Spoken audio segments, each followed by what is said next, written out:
Rafael Vela Barba es el fiscal superior jefe de la unidad de lavado de activos de nuestro país. Es un hombre que sabe mucho sobre este delito y él es el que ha defendido la posición de la Fiscalía ante la Sala de Saguanay. De hecho, esperamos mañana saber a qué ha llegado, a cuál es finalmente la decisión, si se revoca o si se sigue manteniendo en prisión preventiva a Ollanta y a Nadine Heredia. Pero últimamente los abogados defensores de la expareja presidencial han salido a los medios, según mi modesto entender, a distorsionar gran parte de toda esta historia. Y la Fiscalía, yo he estado llamando mucho al fiscal Germán Juárez Atoche y también al fiscal Rafael Vela, que ellos, evidentemente por toda la carga de trabajo, no podían hacerlo, pero hoy día le tengo que agradecer al fiscal Rafael Vela por haber accedido a esta entrevista, porque yo quiero que nos esclarezca varios puntos que los abogados defensores han ido diciendo en las últimas horas. Y luego vendrá Guido Águila, el presidente del Consejo Nacional de la Magistratura, que está en contra del proyecto para reformar el Consejo Nacional de la Magistratura que ha presentado el presidente Pedro Pablo Kuczynski en su mensaje de 28 de julio. Doctor Vela, buenas noches, bienvenido a Todo Se Sabe. Buenas noches, Milagros. Mañana se sabrá. ¿Será mañana o será el jueves? Bueno, existe la posibilidad de que no necesariamente sea mañana, ¿no? Ya. Que tal vez la sala tome algún tiempo adicional de acuerdo a la gran envergadura del caso y a la cantidad de información que debe procesar para tomar su decisión, ¿no? Eso, pero estaría de acuerdo a ley. Sí, bueno, realmente la sala tiene 48 horas posteriores al cierre de la audiencia donde se ha discutido la apelación, pero digamos que razonablemente pudiera eventualmente tomar un poco más de tiempo o ceñirse a esas 48 horas que, Muy bien, que la ley le determina, ¿no? Usted presentó nuevos elementos que de alguna manera incrementaban, como usted argumentó, el peligro de fuga de Ollanta Humala y de Nadine Heredia, pero la sala no los incluyó, o sea, no los desestimó. Yo quería preguntarle en primer lugar por esto. ¿Fue una derrota que la sala de Saguanay no los incluyera? Bueno, vea usted, Milagros. De hecho, cuando el Ministerio Público presenta nuevos elementos es porque se ve en la obligación de poner en conocimiento de la sala argumentos adicionales que sucedieron posterior a la fecha de toma de decisión del juez Concepción Carhuancho.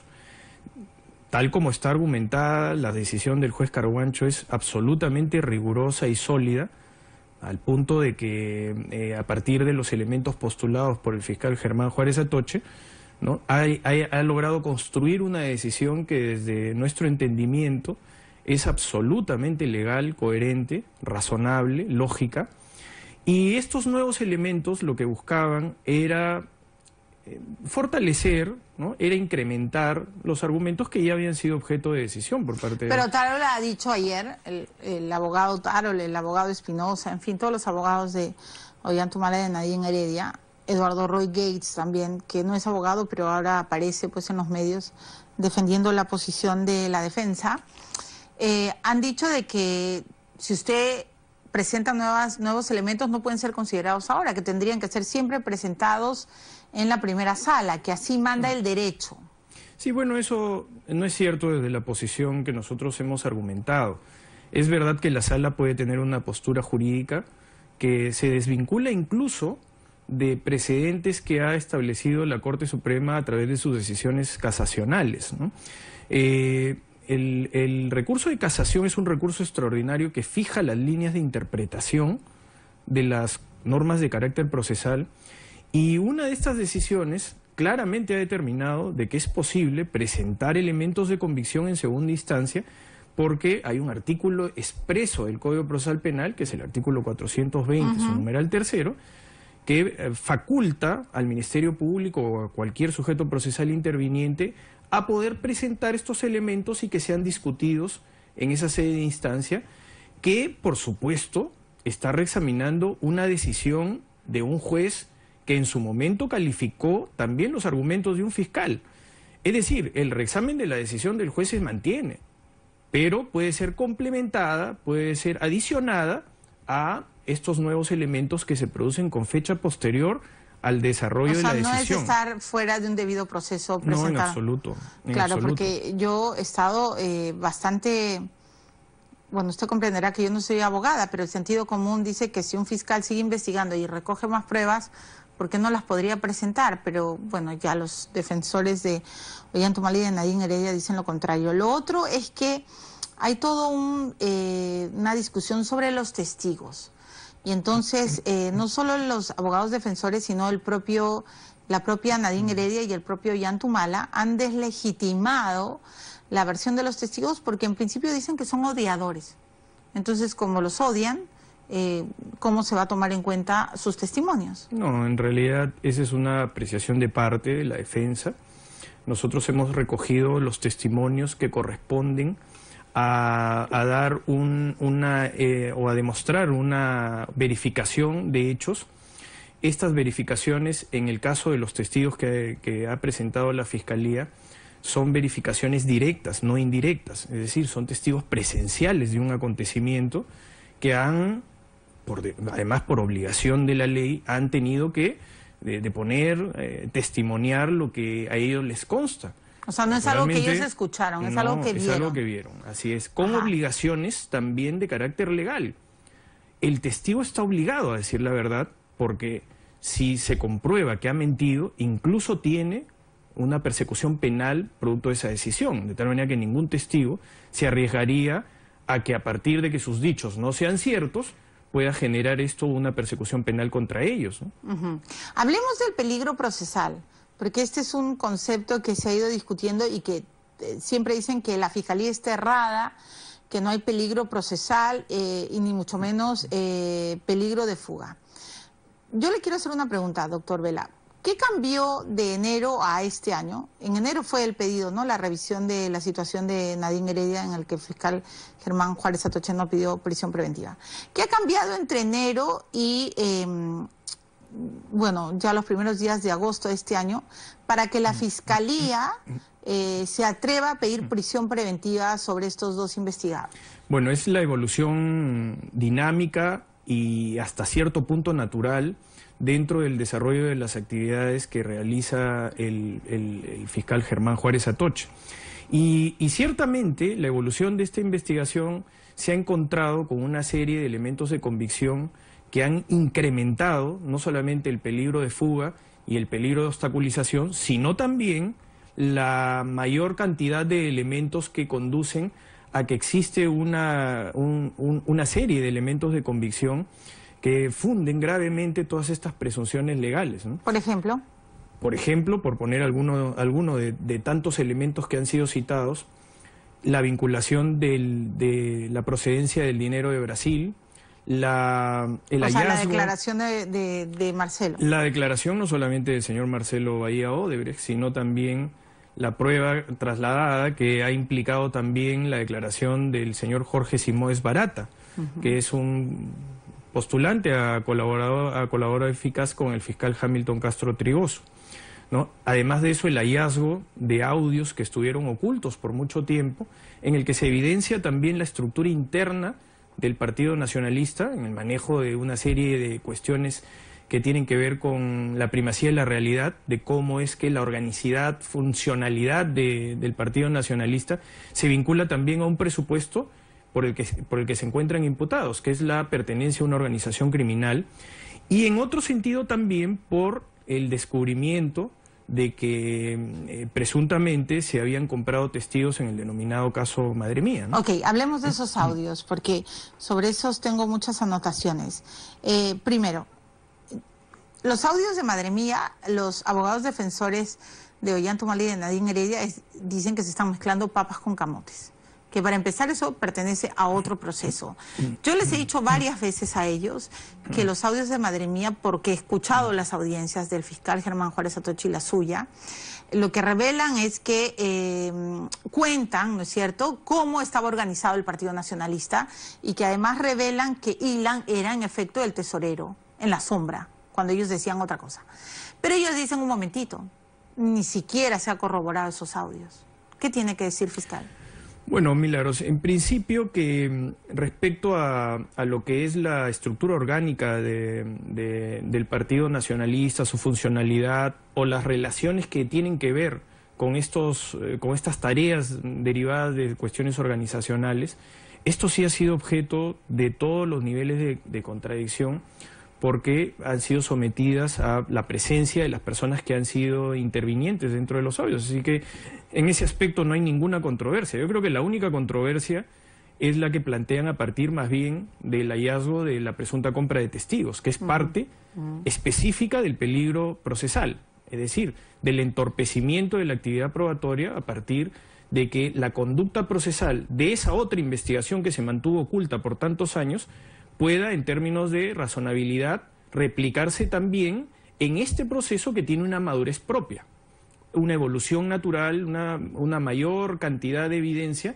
que ha sido producto del trabajo proactivo del fiscal Juárez Atocha. O sea, lo que usted nos está diciendo es que si en el pasado Ollantumala y con sus allegados se atrevieron a sobornar a testigos para cambiar el curso de la historia de un juicio o de un proceso judicial, podría ser que esta vez también hagan lo mismo. Es razonable esa conclusión, porque se colige justamente de las circunstancias de cómo operativizaron eso se demuestra a partir del contenido de las actas, y porque además no nos olvidemos de que ellos están imputados de pertenencia a una organización criminal. Y las organizaciones criminales, en el análisis justamente del peligro procesal, vinculan a la posibilidad de que pueda comprarse testigos, que pueda influenciarse en los testigos, o que pueda hasta desaparecer a los testigos. Es decir, las organizaciones criminales tienen esa operatividad y la deducción, el hecho de colegir lógicamente el peligro procesal, se tiene que vincular también con las otras evidencias que han sido incorporadas que fundan los graves elementos de convicción de que el delito de lavado de activos en pertenencia a una organización criminal se ha cometido en alta probabilidad. ¿Por qué está usted tan seguro de que Ollantumala y Nadine Heredia cometieron lavado de activos? Porque es una conclusión parcial a la evolución de la investigación. El señor Humala y la señora Heredia tienen una presunción de inocencia, pero la evolución de la investigación genera de que se tomen decisiones de aseguramiento de los fines de la investigación. Es decir, que la investigación tenga éxito tanto en el respeto del debido proceso, en las condiciones de buena fe procesal, en que todos actúen dentro del contexto de respeto de la legalidad, como también el aseguramiento de que si el Ministerio Público toma la decisión de acusarlos, el aseguramiento también corresponda a que en este país no puede haber un juzgamiento en ausencia. Entonces el Ministerio Público, ante la evolución de las evidencias, ante la proximidad de una etapa mucho más madura como es la acusación y la alta probabilidad de un juzgamiento, necesita también que esos fines sean asegurados.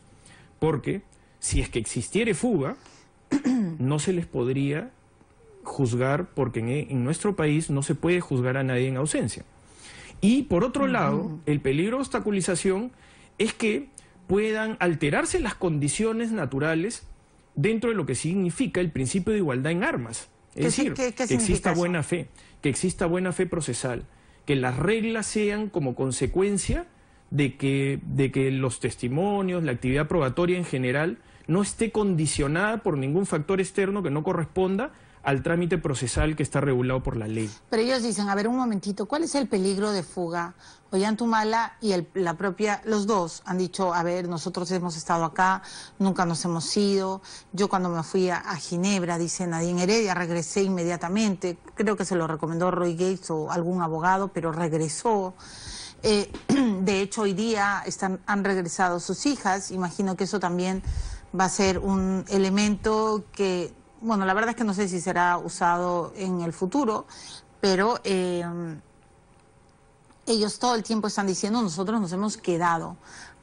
Ollantumala dice, a diferencia de otros, como Toledo, nosotros estamos acá respondiendo a la justicia. Y en ese caso, en ese punto le quiero preguntar, ellos se quedaron en efecto, ¿por qué habría peligro procesal si si Ollantumala siempre ha estado aquí? Aparentemente Otárola dice que ustedes son unos exagerados porque la única vez que Ollantumala llegó tarde a una audiencia fue por 10 minutos y que después ustedes le pudieron hacer las 60 preguntas que están en el pliego, ¿no? Que está registrado en las actas de la Fiscalía. O sea, ¿por qué exageran con él? No, no es una exageración para nada. Es una decisión absolutamente razonable la que postula el fiscal Juárez Atoche y está vinculada justamente a lo que la ley dice. La ley claramente determina, y en este caso estamos hablando de dos supuestos que integran el concepto de peligro procesal, que es el peligro de fuga y el peligro de obstaculización. Sí. En el peligro de fuga específicamente se trabaja sobre deducciones lógicas, sobre inferencias lógicas. Y la ley determina cuáles son los supuestos que no son todos ellos absolutos, sino que pueden integrarse unos con otros, es decir, puede haber una vinculación entre los graves elementos y criterios, por ejemplo, como el criterio de gravedad, que es uno importante en la deducción del peligro de fuga, y también la pertenencia a una organización criminal, además del daño que se lesionan bienes jurídicos protegidos por la ley. Cuando usted dice gravedad, ¿se refiere a la gravedad de la carga de las pruebas? A la gravedad, claro, que está vinculada con los graves y fundados elementos de convicción, que es uno de los presupuestos primigenios de la prisión preventiva. Y eso es algo que todos los abogados han coincidido en que en verdad usted tiene una buena... Claro. Entonces, usted lo que dice es que ante una carga abultada de pruebas, una persona podría decir, mejor me fugo. Es por eso el criterio de la gravedad y el criterio también vinculado a la pertenencia de una organización criminal. Son criterios que interactúan entre sí y van sumándose. A ello, en el caso específico del señor Humala, porque estamos hablando de la gravedad y de la pertenencia a una organización criminal y también de la lesión a graves bienes jurídicos protegidos por la ley en el caso del delito de lavado de activos, se suma también el hallazgo de los audios que vinculan a la organización criminal y a la cúspide de la organización criminal, que son el señor Ollanta Humala Tazo y la señora Nadine Heredia, como un binomio, ¿no?, que trabajaban en perfecta resolución criminal común. Estos dos elementos van interactuando y van sumando la decisión que la hacen razonable, porque el comprar un testigo o tener en alta probabilidad en deducción lógica que se puede comprar un testigo es justamente la forma en la que operan las organizaciones criminales. Y en el modus operandi descubierto en el contenido de los audios hace que todas estas cuestiones de manera sumada generen en alta probabilidad el hecho de que pueden fugar, como que también pueden obstaculizar la acción de la justicia como parte del peligro procesal. Pero Pedraza y Espinosa y Otárola y Roy Gates, bueno, y todos los defensores de ellos dicen, han presentado sus pasaportes, ¿cómo se van a fugar? Si ese es un gesto de buena voluntad. Bueno, es un gesto de la fuerza de los argumentos del Ministerio Público, ¿no? Porque eso sería tal vez una razón plausible si es que lo hubieran hecho antes de que el Ministerio Público tome la decisión de postular el requerimiento de prisión preventiva. Pero lo hacen en la noche última, previa al cierre del debate de todos los argumentos presentados por el fiscal Germán Juárez Atoche. Porque se ven perdidos. Porque se ven, por supuesto, con la obligación de tratar de generarle alternativas al juez menos gravosas, que por supuesto el juez tiene que analizar, pero que no solucionan dentro de este grado de alta probabilidad de la posibilidad de que el peligro procesal se pueda perfeccionar, no solucionan de manera proporcional y razonable la posibilidad de que el peligro procesal pueda terminar de echar a perder los fines de la investigación. Lo otro, la prisión preventiva es una excepción. En el Perú se convirtió en una regla y el 70% de personas que están en las cárceles están en prisión preventiva y no tienen ni siquiera sentencia, en fin.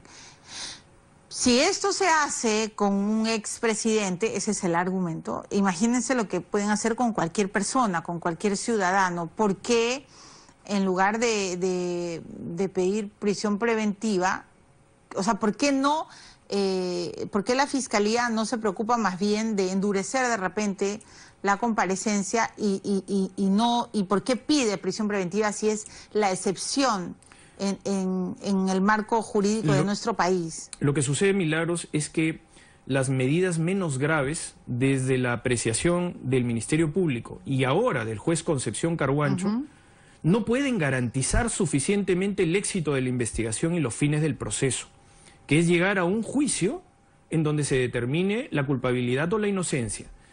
Esto porque, reitero, en la vertiente del peligro procesal se han configurado tanto el peligro de fuga como el peligro de obstaculización, de tal manera que medidas menos graves pueden solucionar tal vez un aspecto, pero no sirven para complementar la sumatoria de ambos. Por tanto, la única posibilidad que puede existir, ya no solamente en el razonamiento del fiscal, sino también en la motivación del juez Concepción Carhuancho, es que la prisión preventiva es absolutamente razonable al caso planteado, ¿no? Básicamente por la obstaculización. Por ambas cosas en sumatoria. Doctor Vela, el abogado defensor de Ollantaytambo y de Nadine Heredia le ha tuiteado algo a usted. Por favor, lo voy a poner para que usted le responda. Los audios referidos a supuesta compra de testigos no han sido corroborados con ningún medio. Siguiente tuit, señorita. Para que haya prisión debe haber siquiera mínima corroboración. ¿Qué le dice usted al doctor? Bueno, ese es el argumento que ha repetido el señor Espinosa, que es un abogado defensor, ¿no? Que busca seguramente tratar de que prevalezca su tesis, que es una tesis que nosotros pensamos que generaría un gravísimo precedente, no solamente en este caso, sino en la lucha contra el crimen organizado.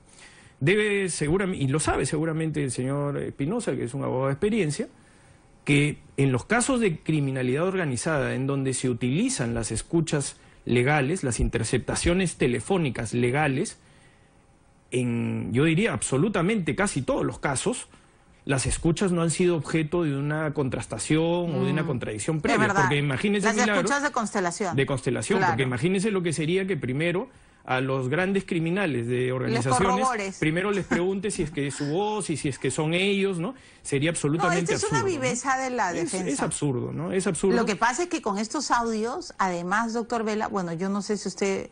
Yo sé que entre fiscalías no se van metiendo los unos a los otros, pero lo que revelan estos audios de madre mía es tan terrible que se le viene otra gran noche a Ollantaytambo, porque lo que él negó, ocultó y, en fin, dijo en 20.000 tonos que nunca había hecho, los audios lo revelan, que sí, aparentemente se ha pagado a testigos. Bueno, en ese aspecto, Milagros, la labor del fiscal Germán Juárez Atoche no solamente ha sido absolutamente responsable y razonable con su investigación, sino también con la búsqueda de la verdad, de una verdad truncada por el ocultamiento de estos audios, y porque además, a partir de su decisión por haber no solamente realizado el hallazgo, sino la incorporación como corresponde dentro de la carpeta fiscal, ha sido posible remitir también las copias correspondientes y los audios a la Fiscalía Especializada que está en este momento, entiendo, realizando toda la labor de investigación al respecto. De acuerdo, ha sido muy valiente porque en él ha primado la búsqueda de la verdad, y una verdad que ellos quisieron truncar.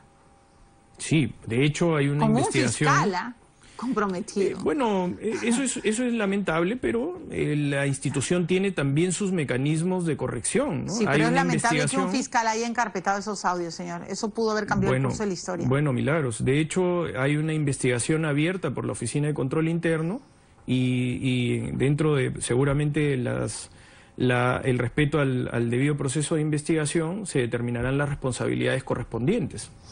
Muy bien, yo le quiero preguntar por esta denuncia que ha desestimado Pedraza en todos los... Pedraza ha sido jefe del INPE. Y entonces hay una denuncia que usted la presentó, pero que no ha sido aceptada, ¿no? Y que tendría que ver con obstaculización de la justicia. No sé si luego se presentará en el juicio. ¿Cuándo van a acusar? Esa es otra pregunta que siempre los escucho. Si tienen todo, ¿por qué no acusan? Bueno, lo que sucede, Milagros, es que la estrategia del fiscal Juárez Atoche es una estrategia naturalmente reservada. Yo lo que puedo comentar es que estamos ante una investigación bastante madura. ¿Avanzada? Bastante, creo que avanzada también. Yo creo que esa palabra lo puede definir.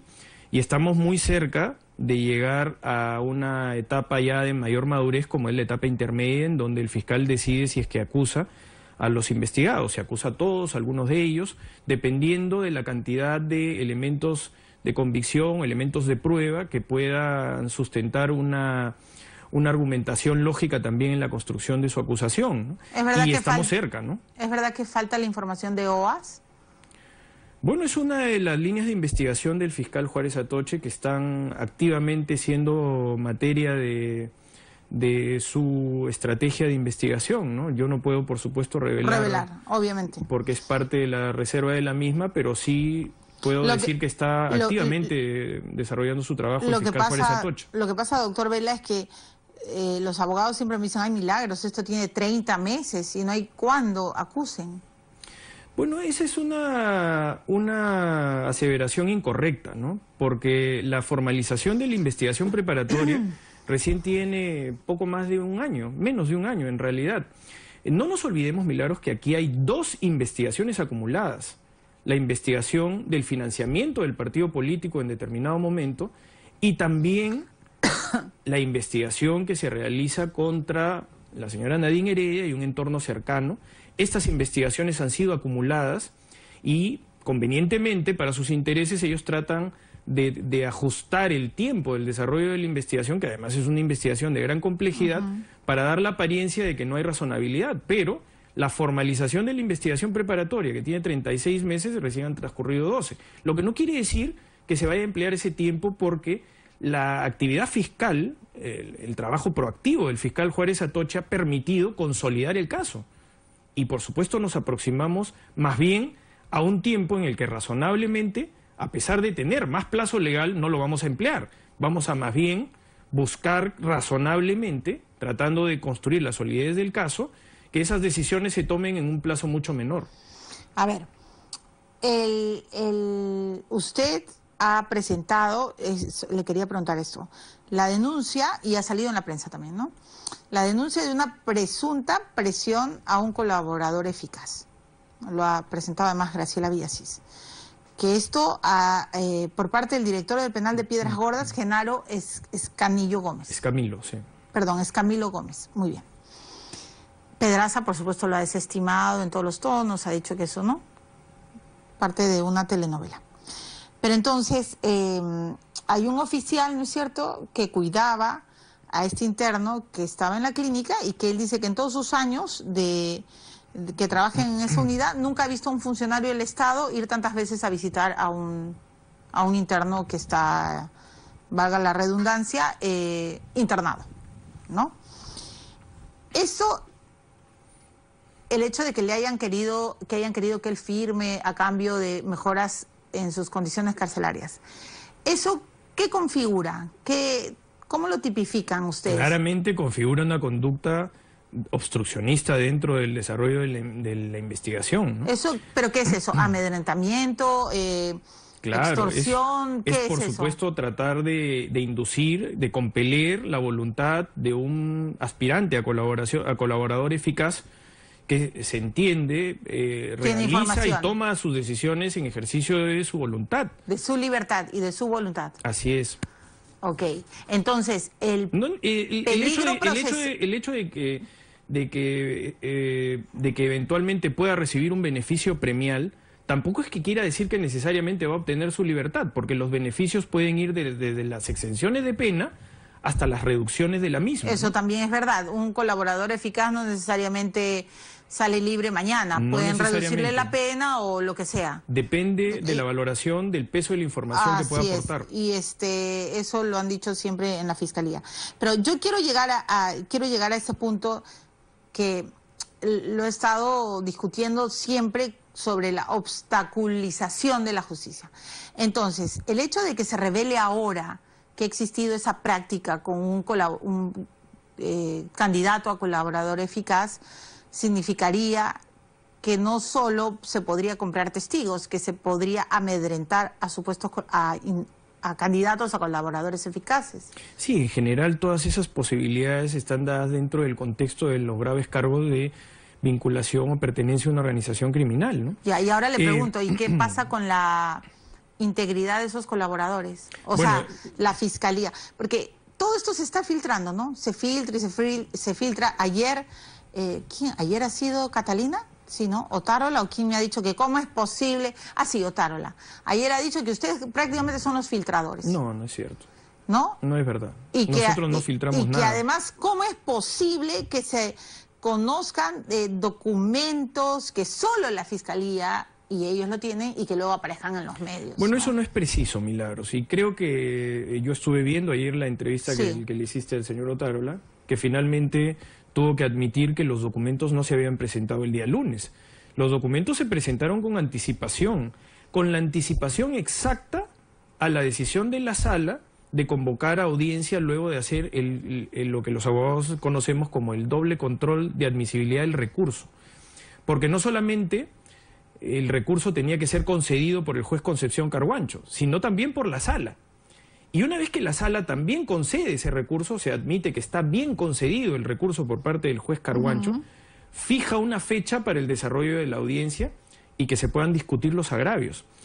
En ese momento, cuando hemos sido notificados de que efectivamente iba a haber audiencia de apelación, el Ministerio Público presentó toda la documentación, que además, Milagros, es documentación que se presenta a partir de que surge como evidencia posterior a la toma de decisión del juez Concepción Carhuancho. Antes de eso, no se postula porque este elemento comprobaba lo que en algún momento había claramente manifestado el aspirante a colaborador eficaz. Lo que sucedía era que solamente era su dicho en determinado momento. Pero ahora con estas evidencias, que en realidad son dos testimonios, ¿no?, acercaban justamente en la deducción lógica de inferencia en términos de probabilidad, ¿no?, de que estos hechos acontecieron, y como tal, el Ministerio Público estaba en la obligación de poner en conocimiento de la sala de esta situación. Y además, por supuesto, recalcar de que estos elementos antiguos están siendo ahora relevantes porque se les puede dar contenido a partir del surgimiento de los nuevos testimonios. Claro, claro. Pero yo me preguntaba si esos colaboradores están siendo protegidos. Sí, están siendo protegidos. Están siendo protegidos. Así es, y al siendo otro, protegidos. hay toda una estrategia, bueno, no sé si usted la ve con claridad, pero yo lo he dicho acá y también se lo voy a preguntar a usted porque quiero conocer su razonamiento personal y judicial. O sea, yo siento de que los abogados defensores de Ollanta Humala y de Nadine Heredia están usando a los hijos de la pareja para victimizarlos. Y además, la propia ministra de Justicia, a quien le preguntaron, que es Marisol Perestello, dijo que parte de la actividad persecutoria, creo que fue la palabra que se le atribuye a un fiscal, es investigar todo el entorno de un acusado y que en todo caso el que debía de proteger a un hijo era el papá y no el fiscal. Pero en todo momento, en estos últimos tiempos, incluso los padres, ¿no?, de Ollanta y de Nadine, los hermanos también, todo el tiempo evidentemente están diciendo qué va a pasar con esos niños, ¿no es cierto? Obviamente a todos nos duele que la situación de los menores de edad.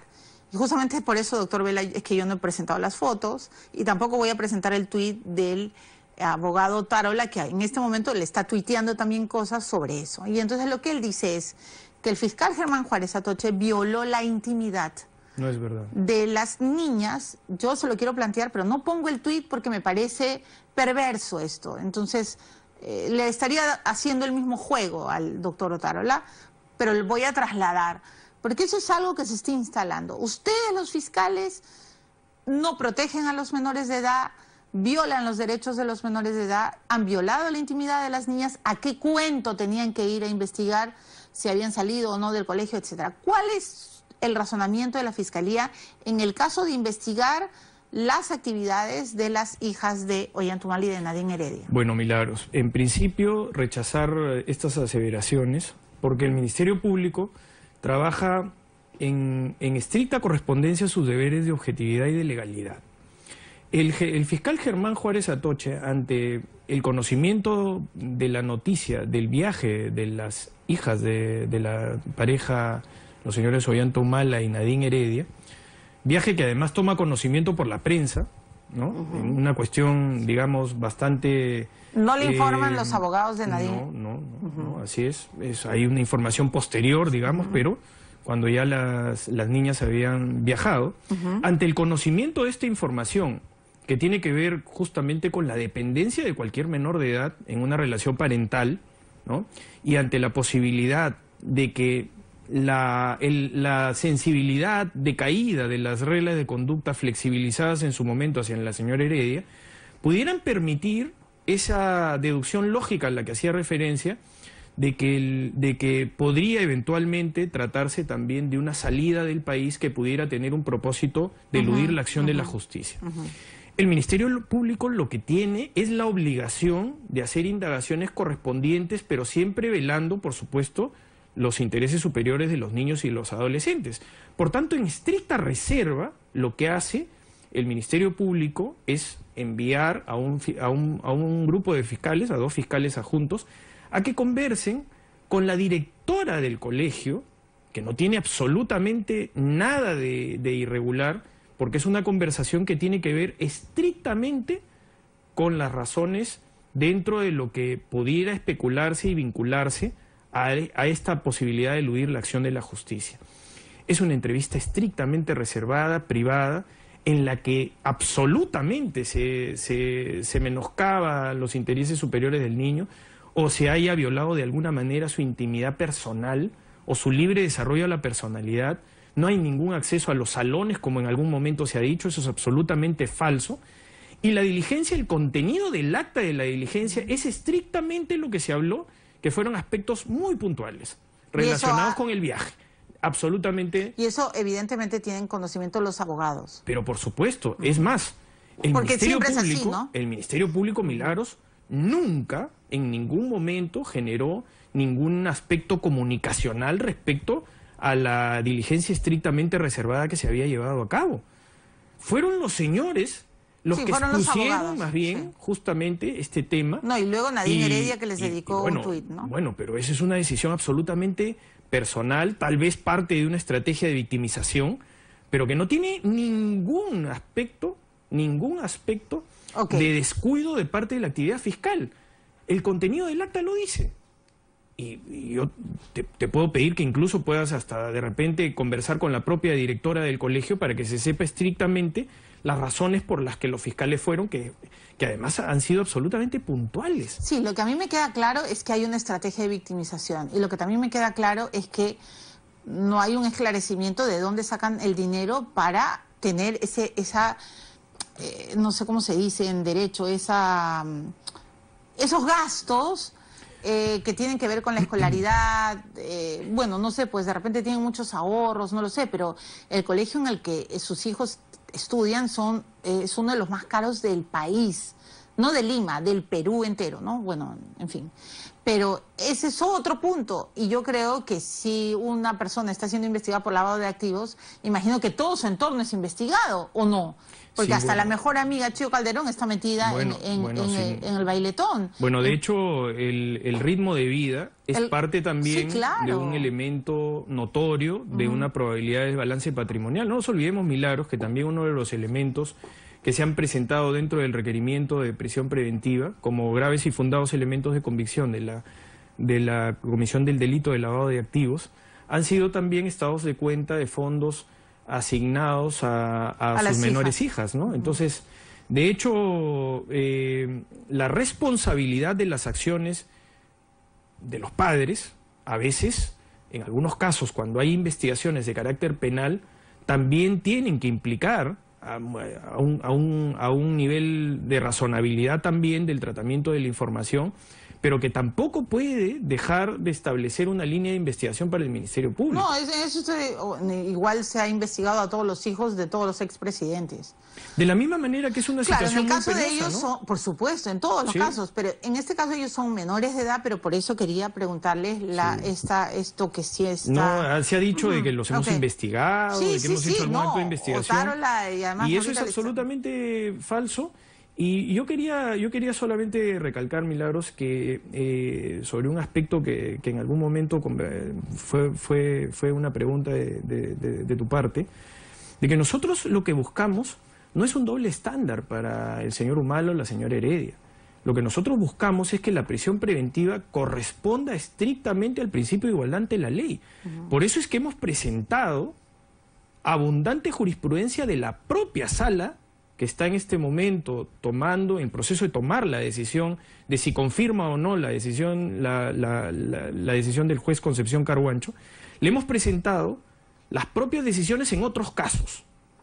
Y en esos otros casos, lo que nosotros buscamos es que a partir de la predictibilidad de los fallos judiciales, el tratamiento sea estrictamente el mismo, no hay corona para que nadie. para otras personas. No hay corona para nadie, claro, claro. Doctor Vela, ¿qué pasa si mañana revocan la prisión preventiva? Bueno, esa es una posibilidad. ¿Qué va a hacer la Fiscalía? Tenemos que evaluar el pronunciamiento de parte de la sala, pero nosotros estamos confiados en la solidez de los argumentos del Ministerio Público que han sido ampliamente desarrollados, exhaustiva y rigurosamente consignados dentro de la decisión del juez Concepción Carhuancho. No nos olvidemos que eso es lo que es objeto de reexamen. Aquí ya tenemos una decisión judicial. Sí, yo sé. Lo que pasa es que también aquí tenemos una campaña mediática para deslegitimar a la Fiscalía y al juez. Es impresionante, pero claro, yo siempre digo que muchos de los abogados que están hablando, evidentemente no les conviene, pues. Bueno, la mayor parte de los abogados son litigantes en contra del Ministerio Público, en casos inclusive de lavado de activos. Es lo más... Bueno, algún día voy a hacer la lista. Bueno, este abogado tiene... Es un poco curioso, ¿no? Pero, sí, curioso no, es bien convenido. Pero en los temas... Todos nos hemos amanecido y todos hemos esperado. Y además hemos visto la enorme cantidad de carga que tiene la Fiscalía, ¿no? Yo sí creo que Juárez Atoche ha sido realmente valiente. Sí, realmente ha sido muy valiente, Milagros. Sí, yo sí creo. Ha soportado además... un montón de presión. Sí. Un montón de presión mediática también para bajárselo. Propio de un aparato de poder. Por supuesto, señor. De una estructura de criminalidad organizada. Y además que él estaba investigando cuando ellos estaban en el poder, no hay que olvidarlo. Es verdad, sí. Totalmente cierto, Milagros. Doctor, ¿qué dice su galleta? Una buena manera de mantenerse sano es comer más chifa. No le creo. Sí, es verdad. No puede ser que esto haya salido. Señorita Catalina, ¿qué es eso? Tengo que leer esto. Es la primera. Se lo juro, es verdad. Catalina, ponle por favor antes que vaya la foto del chifa, de qué estaban chifando, no sé, el de los... ¿Has visto la foto del fiscal? No es exactamente lo que se me revelaba al momento de leer. ¿Qué es eso? ¿Qué piensa de esa foto? El fiscal Guzmán, el que está al costado también, por favor, Catalina, adelante. No, él no. El que está al costado, él también ha sido fiscal, ¿no? Él es Cárdenas, ¿no? Sí. Ah, estoy descubriendo quién es quién en esta foto. Y Cárdenas veía de Coteva, ¿no? Y también en algún momento el caso de la señora Nadine Heredia. El caso de Nadine Heredia. Qué bonito es mi Perú. Ampay, Roy Gates. Ampay, me salvo. Estoy investigando. Esta es la foto de los amigos de Roy. Entonces, ese señor, por favor, Catalina, con el puntero, el señor que ven ahí, trabajó en la Fiscalía. Y ahora ya no trabaja, pero vio Ecoteva y vio empezó a ver el caso de Nadine Heredia. ¿Por qué eso fue de la Fiscalía? Tengo entendido que hubo un episodio que no sé si ha sido objeto de investigación, me parece, ¿no? Sobre el doctor Cárdenas, pero de hecho lo que ha sido notorio y es evidente, y nosotros lo hemos tenido que decir porque es parte del periodismo de investigación, que a ellos no les conviene, naturalmente, ¿no? Porque en este caso descubre cuestiones tan relevantes para nosotros como que ese asesor de la señora Nadine Heredia, que es el doctor Eduardo Roy Gates, además consejero presidencial, no nos olvidemos, está departiendo socialmente con el fiscal Marco Guzmán Vaca, que tiene una investigación abierta por haber ocultado los audios de Madre Mía. Increíble, ¿no? Y que luego está con el fiscal de Coteva y de Nadine. Bueno, de hecho, el Ministerio Público estaba en la obligación de decir quién es quién. De transmitir esto también como una información relevante a la sala, ¿no? Bueno, usted también se va a ir un chifa. Se toma una foto, por favor, para ver con quién... Con Roy Gates me queda claro que no... Ah, perdón. No, yo respeto a todos los abogados en el trabajo, así que esto no es nada personal. No, yo lo sé, acá no hay nada personal. Más bien yo estoy buscando a Eduardo Roy Gates, ya no quiere venir a mi programa. Dice que le voy a sacar la foto y yo estoy investigando uno por uno. Además, hay ahí varias joyitas, Blas es una de las joyitas a las que quiero entrevistar. Usted nomás alza los ojos y... Y Alico.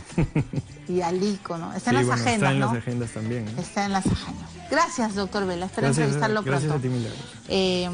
Me voy a la pausa. Perdón, ya está. A la pausa. Regreso con el doctor. Ya son sus últimos días, doctor Guido. Doctor Guido. Doctor Guido Águila. Águila, no es Águila, ¿no? Es Águila, el presidente del CNM. Yo le digo que son sus últimos días porque hay un proyecto de ley para reformar el CNM. ¿Qué dice el presidente después de la pausa? La noche